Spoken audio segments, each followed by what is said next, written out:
Welcome to Obsession Engineering outside an MOT station in the deepest, darkest Lincolnshire, because I have bought my latest toy to get checked over, because I was meant to do this a couple of days ago and realised the MOT had run out, but never mind.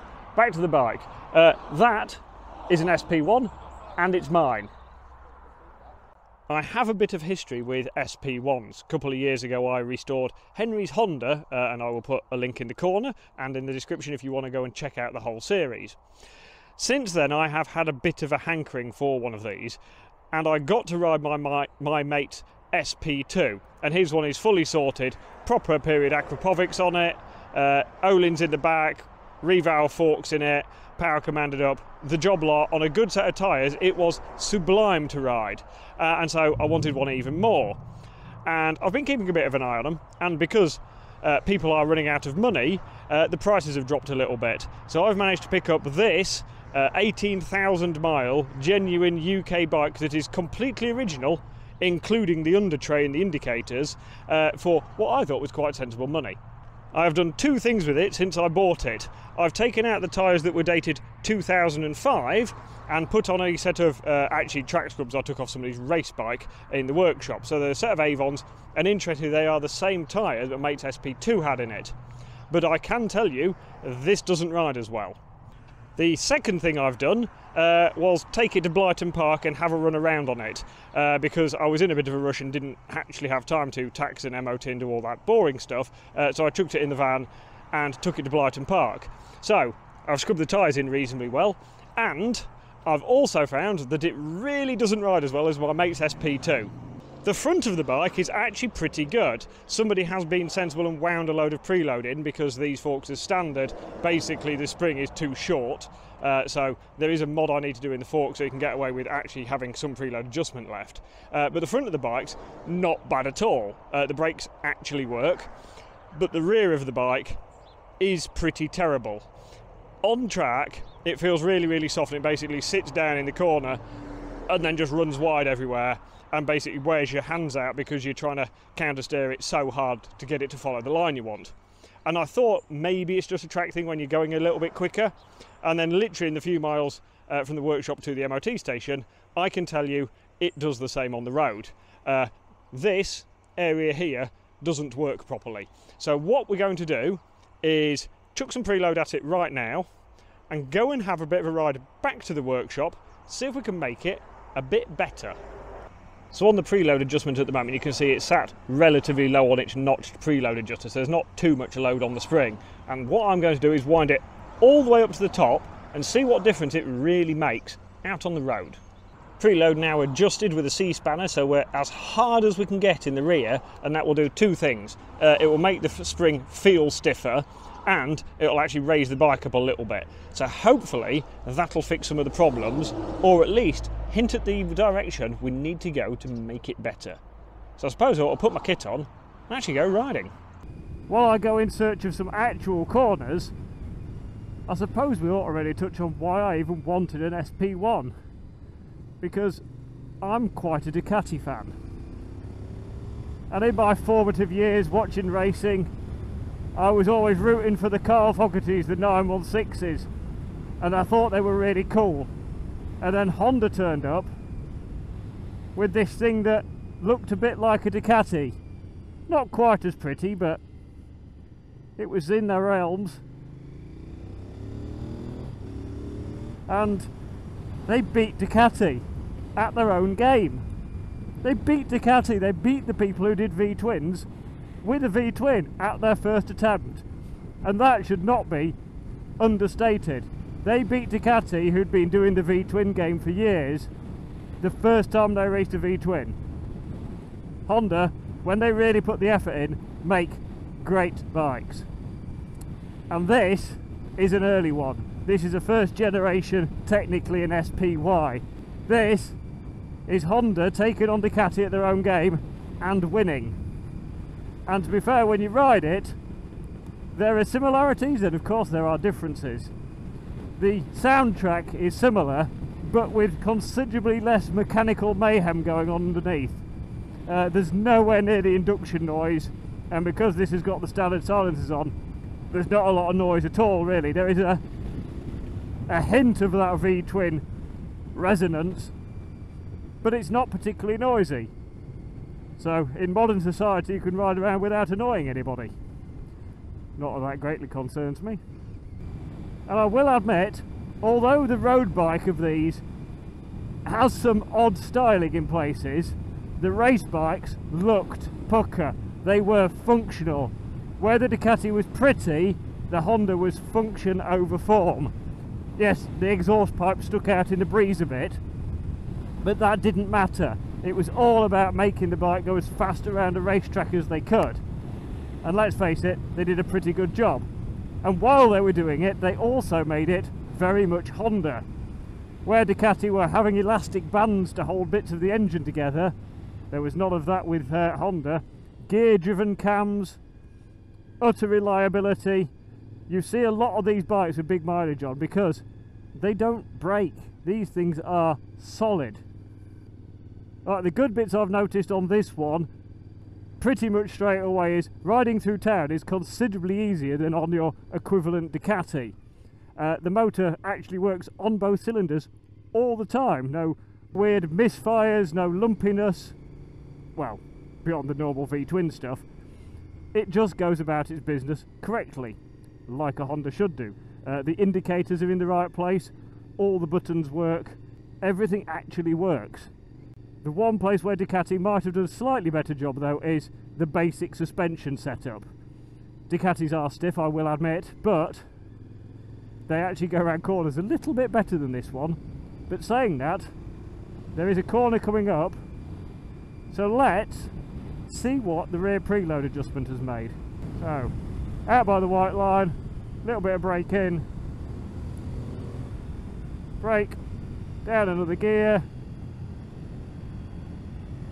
Yep, that's a lot better. Yes, it turns out this thing does not want to sit low, which is a bit odd because the standard setup is low. So okay, the forks have got a lot of preload in them, and to get around the steering thing, what we could have done was drop the nose of the bike down, drop it onto its nose a bit more by taking a load of preload out the front. But what that really does is make the front of the bike not work properly to go with the back of the bike that's already not working very well. And that's not really what we want. To get a bike to turn nicely, what we want is it sat up on its tiptoes a little bit. So having the preload in the front has definitely helped because the front's pretty good, and on the brakes on turning and stuff, front's actually pretty good. But the rear was the problem. But putting the preload in it has basically made it sit up on its tiptoes, and you could tell the actual initial turning's a lot lighter, and on the throttle it actually tracked its line out the corner as well. So I think we ought to go and find even more corners, give it a proper try.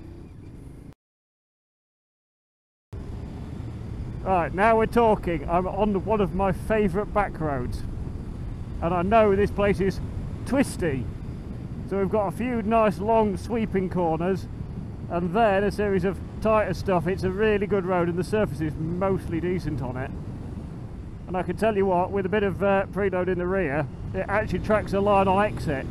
That is a mile better than it was when we started. When I rode this round Blighton, I will admit, I was a little bit unimpressed with the engine. On track compared to anything modern, it's a bit, almost a bit flat, a bit lifeless. But on the road is where big V-twins come alive. Oh, I just took that on its side. It's not razor sharp, but it's pretty damn good for 23-year-old suspension that's literally had some preload adjustment put in it. It's still a bit heavy to turn in, but it's not bad at all. The brakes are okay, but a little bit more bite and a little bit more power won't go amiss, so it is getting a set of braided brake hoses and probably a fresh set of pads. One thing to note, the gearing is long. I actually don't mind it. In town you just use second gear, and I know a lot of people said the throttles were snatchy on these because everybody was used to carburetors, but actually the throttle connection on this one's absolutely fine. Second gear through town, so it's got some revs on it, no bother at all. but 6th gear is completely overdrive. You do not need it unless you are doing basically illegal speeds. So I know a lot of people put a shorter gear in them, and it could definitely take it without any problem, but I think it's alright really. These ones are a bit tighter and a bit twistier. Let's see what it's really like.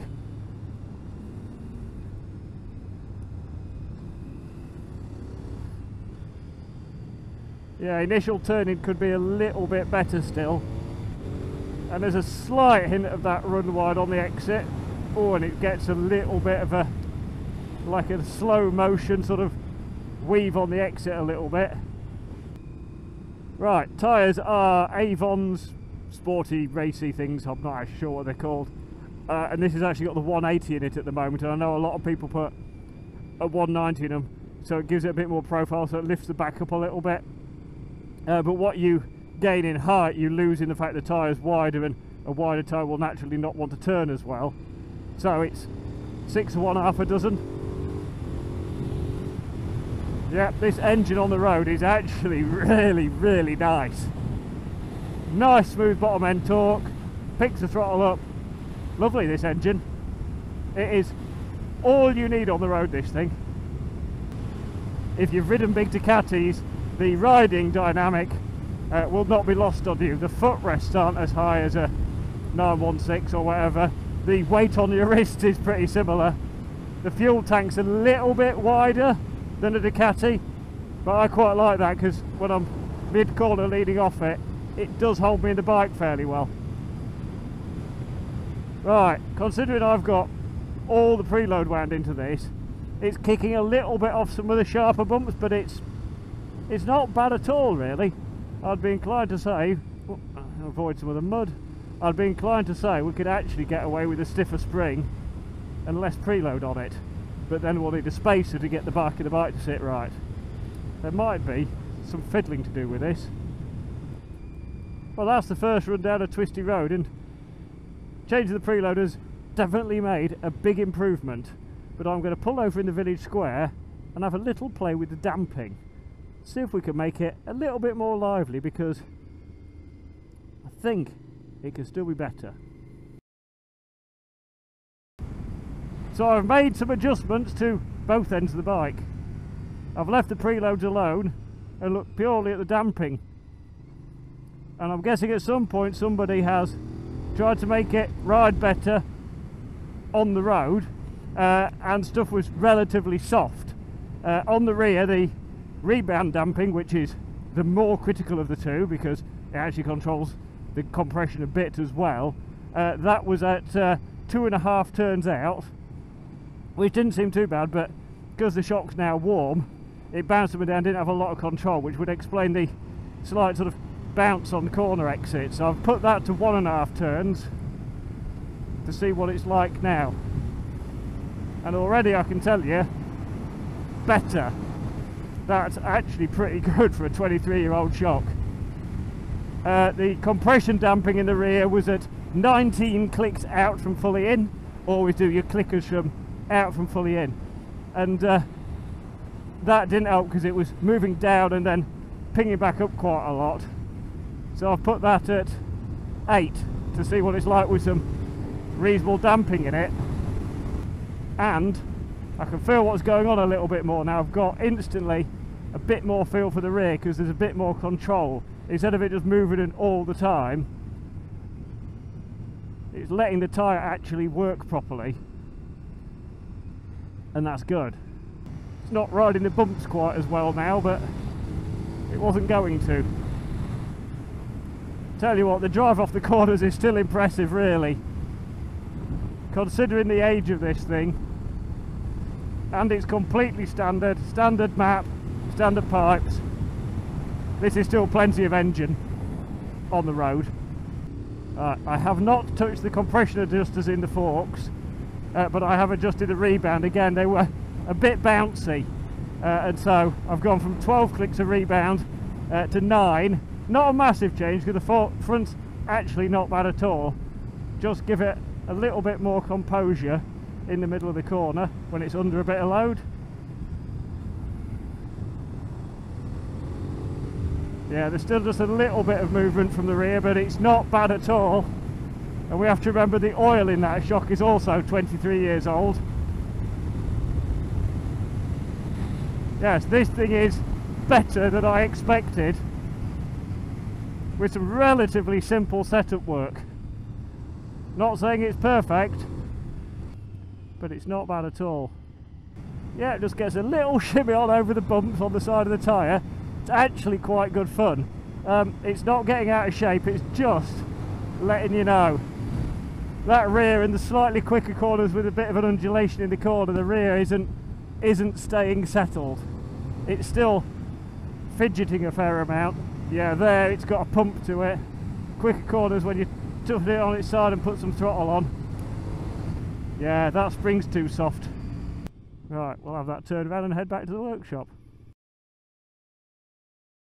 So that's the initial road test of the SP1 done, and I will admit it works better on the road than it does on the track, especially with some preload in the rear.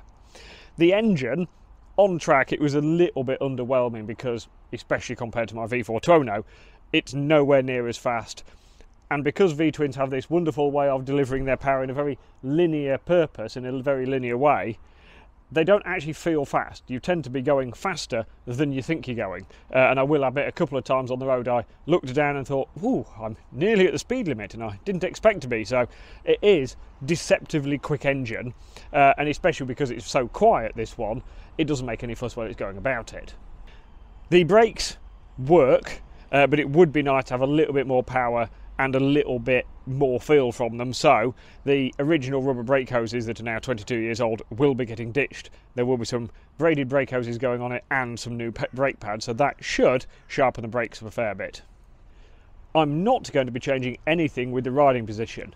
When you're going relatively quickly on it, the riding position is absolutely fine.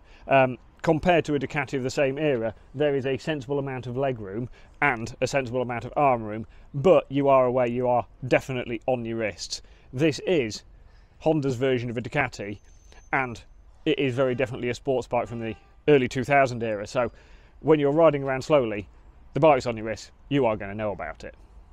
Unlike a Ducati, the clutch is quite light, it doesn't overheat, it actually goes through traffic perfectly well, and what I did notice with the throttle is, if you're really smooth with it, the throttle pickup's absolutely fine.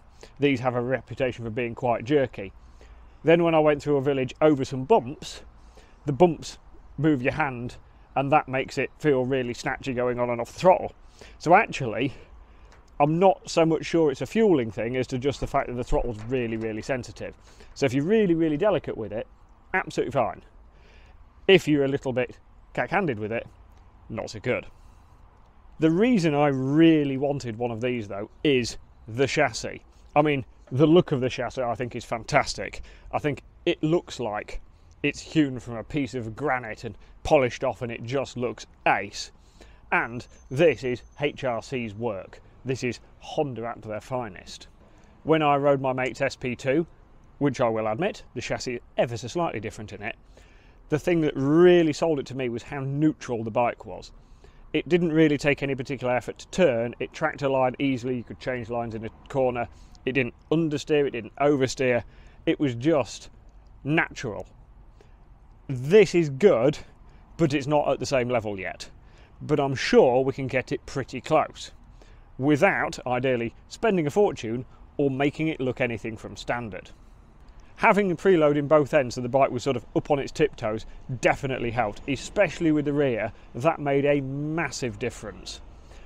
But it didn't fix it completely. On the way out of corners there was still a bit of squat, a bit of movement, and that is normally, if the spring's too soft and it's sitting back in its stroke, basically the bike sits back and the anti-squat, the chain isn't holding it in place, and it just sort of bounces towards the bottom end of the stroke on the shock. So putting some ride height in it can help, which we've done. Making it a bit stiffer can help, which we've done, but there is definitely more that can happen. So I'm thinking stiffer spring, a normal preload setting, and maybe a little bit of ride height in it to just get it to sit up a little bit. And it doesn't have to be masses, but it can definitely be better. So that is basically the plan for my Honda. Like my ZX-10, I want it to look completely standard, but I want it to ride better. So stay tuned, because there will be a little mini series on how to make an SP1 look completely original but ride better. So thank you for watching, and join me again next time for some more motorbike fun.